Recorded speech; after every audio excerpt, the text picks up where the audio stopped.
Hello everybody and welcome. Today with us we have two very special guests who will be sharing a little bit about their lives. Allow me to introduce our first guest, Paul. Paul, tell me a little bit about yourself. As you can see, my life is lavish and well-funded. I've lived the high life for as long as I can remember. I live in New York at the Waldorf. You've heard of it, of course. Of course you have. I eat at high-end restaurants and frequent plays all the time. I have many stories with my good friends from the stage. Come on, Paul, tell me your real story. Alright, fine. I live in a suburban neighborhood in Pittsburgh. I hate that life and everything about it, especially the street I live on. Cordelia Street, oh god. Just the thought of it makes me nauseous with their boring homes and their boring families and their boring lives. At least at the theater I felt at home, you know. Oh, I was great friends with all the actors and actresses. Charlie Edwards and I were nearly inseparable, you know. That was until I was banished from that place I call home. Curse my father and that scum that teaches at that high school. It's all their fault. What happened next? From what I see, you seem to be doing pretty well for yourself. Well, my father made me get a job at Denny and Carson's. I stole $1,000 from them and caught a train in New York City that night. In 1 week, I felt truly alive. I was able to live my life and do what I wanted when I wanted. I even found myself a companion to show me the nightlife here. He was a freshman at Yale. Nothing but the best for me, though it didn't end on the best of terms. Other than your friend Charlie, it doesn't seem like you have any close relationships. You never mentioned a significant other, though you seem to have an interesting night with this Yale student.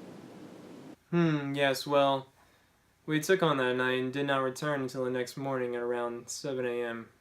I won't go into details, but I was quite fond of him. As for my other romantic interests, there was the star soprano from Carnegie Hall, back in Pittsburgh.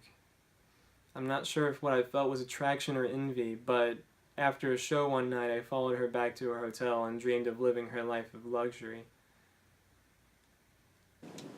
So, what I've gathered so far is that you dream of a high-class life where you can do whatever you want. You despise your hometown and everyone in it. You feel like they're beneath you. All this time, you never had a lasting, meaningful relationship, and the only place you felt like home is with the actors and actresses living the dream life.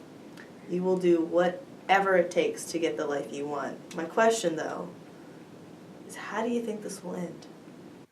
Oh, I know I'll be found out eventually. I purchased a gun just for that reason. I refuse to go back to that life of mediocrity. So, you intend on killing yourself? That's the only way I can ensure I end exactly how I want to, living the life with everything I could ever want. It seems to me like you need someone to be close to you and support you. You don't have a good relationship with your father, and you haven't said anything about your mother. If I told you there are places you could go where there are other people like you who would accept you for who you are, would you go? I had something like that back at the theater, though I found out later that none of them were actually my friends. I may give a place like that a chance. If I could find someone I deem good enough to share my life with, continuing to live may not be such a burden. Though I would never return to those boring slums, I may yet find a reason to live, if these safe places are as good as you say they are. I believe you will find someone, Paul. Thank you for sharing your story. Our next guest is Alex. Welcome, Alex. Would you like to start off by telling us a little bit about your life? My life begins simply, then becomes complicated. My father died when I was very young. It wasn't what I expected. I felt nothing. Many people were crying, as was I, but not for the reasons you'd expect. I cried out of anger. Who were these people who hadn't lost a father to be crying out of sorrow? I loved my father more than More than what? I got lost in thought. Apologies. I moved to New York at 19 to become an artist. Um, I believe to be an artist, am I an artist if I'm not known? Of course I am. I became a creature of the night. I had many friends, Llangston, Renee and Borgia, Zora and Clement, and Miguel. It was one of those nights that I met Adrian, Beauty. We walked music towards the stars, and our music mingled. It didn't take long for me to fall in love. You seem to have made a good life for yourself despite the loss of your father. How does your mother feel? Mother, mother, mother does not understand me. I pity her. She compares me, judges me against my brother, who is 3 years younger, but already has the makings of a successful. She comments on my dress and lifestyle. I'm content to lay and smoke and meet friends at night. She told me once she doesn't believe in me. It's hard to believe in oneself after that. I am so sorry. That must be a hard thing to hear from your mother. But you seem to have plenty of people to bring you back up. Is there anyone else in your life who helps? There is Melva. She is my first love. So perfect. Her and Beauty are such compliments, and they compliment me, support me. So you are with both Beauty and Melva? Yes, one can love two at the same time. Fair enough. From what you tell me, you have plenty of people who love and care for you. They're there for you when you need them the most, such as when your mother brought you down. It's always a good feeling to know you can rely on someone and be close to them. Not everyone has people like that. And some people are shamed for what you were so proud of with Beauty and Melva. What are your thoughts on that? No one should feel embarrassed for who they love. I had concerns when I realized my love for both. I couldn't even believe I actually dared to think it. I wanted them to know each other, but never know of my love for the other. What those who are ashamed of love or anything should do is surround themselves with good people, friends, loved ones, a decent book. Do not let the words of others get you down. A decent book? I like that. So, your experiences in life, the ups and downs, have taught you to always have something good to fall back on, whether it be a person or just something that makes you happy. I feel like that's a really good message to send. Thank you. Not everyone can find someone to love. I always had my friends, Wilde, Freud, Boccaccio, and Schneisler. Reading them helped the discouraging feelings pass. Thank you, Alex, for your story and your words of wisdom. I really hope that someone out there is listening and that this helps get them through their hard times. Thank you. The characters from this piece came from Paul's Case, A Stuttering Temperament by Willa Cather, and Smoke, Lilies, and Jade by Bruce Nugent. They're awesome. Go read them. But I'd also like to thank my friends who helped me make this and play the characters and put up with my constant nagging to get footage because I needed it. Anyways, thank you, Daniel Abraham, for playing Paul, and Llangston Radford for playing Alex. I love you guys. You did great. 10 out of 10. You done good. So, yes, thank you everybody for watching, and yeah, thanks.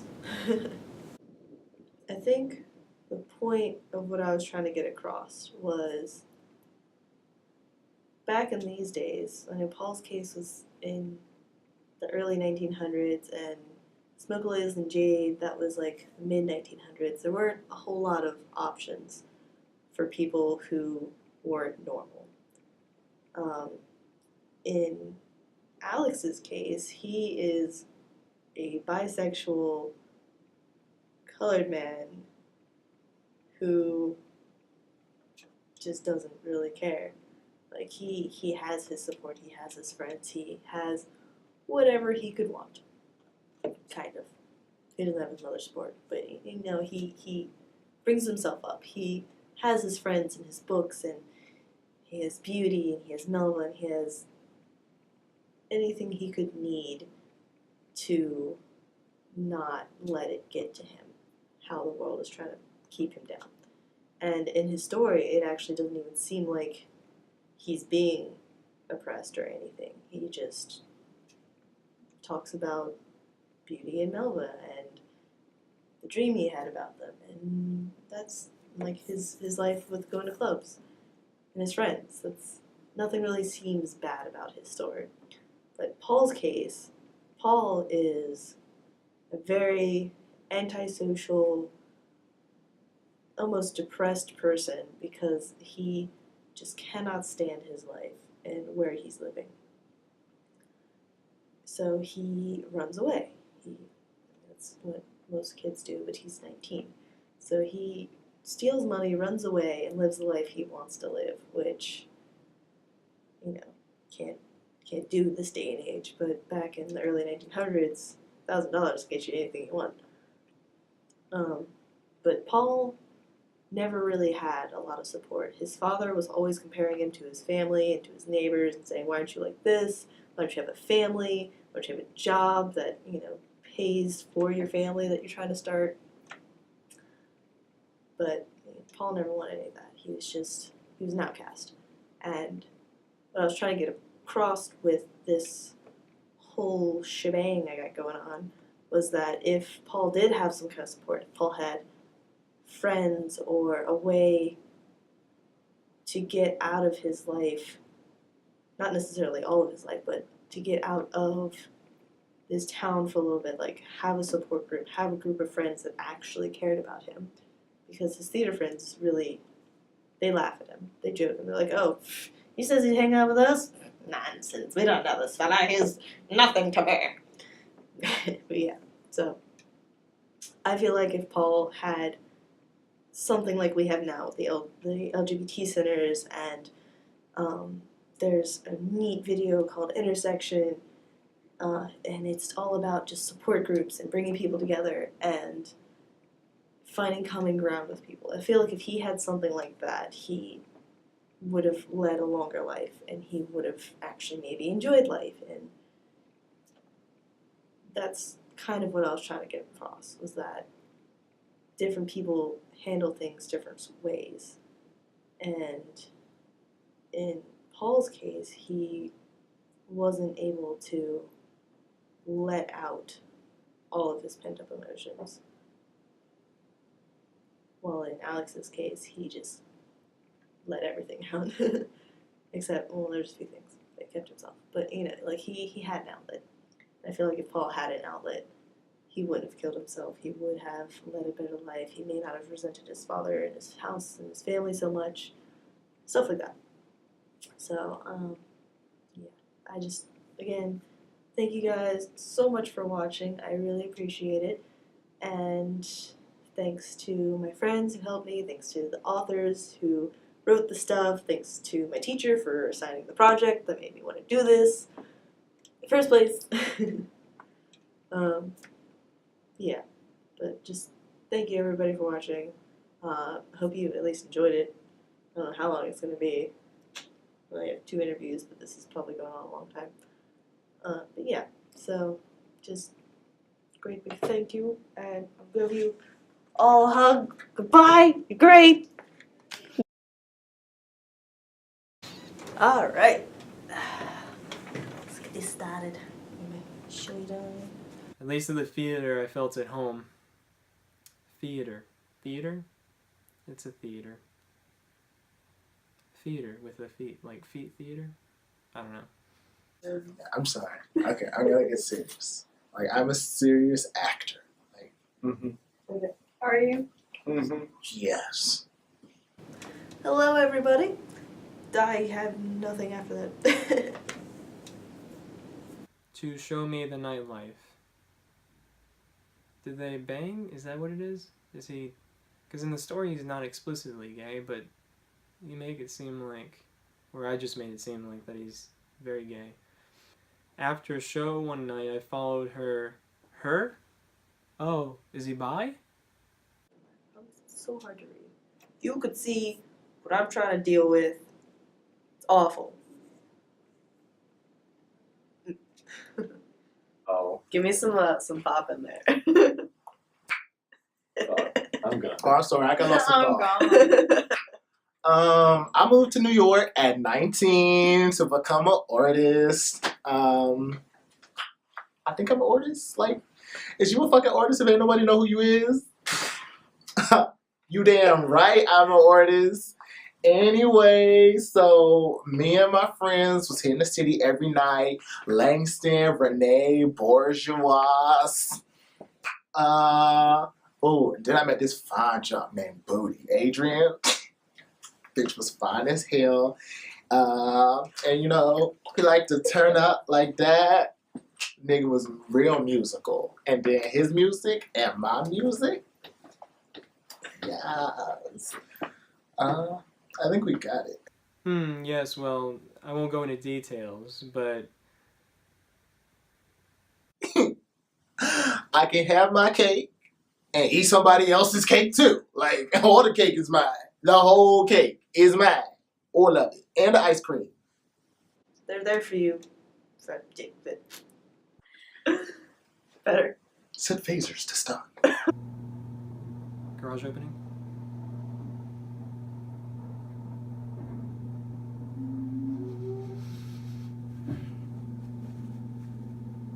Okay, good, it stopped. Okay.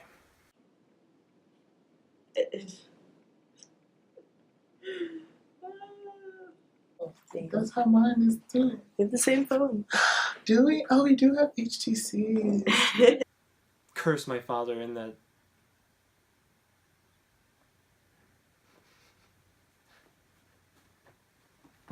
You can tell I've done this many times. Okay. And I hope that someone out there is listening and it helps them get through their hard times. I'm using that one. Fine, that's the one. Perfect. Yes. Going straight to the Grammy. I mean, the Oscars. Did they give Oscars for the act? Oh, yeah, you have a father complex, blah, blah, blah. If I told you, it's always about the father.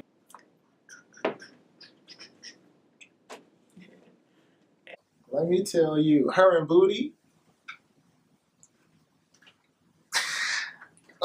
they look real good together. Like, Continuing to live may not be such a burden. Comma, there should be a comma there. Rachel, get on that. It's grammar 101. Bitch. Just kidding.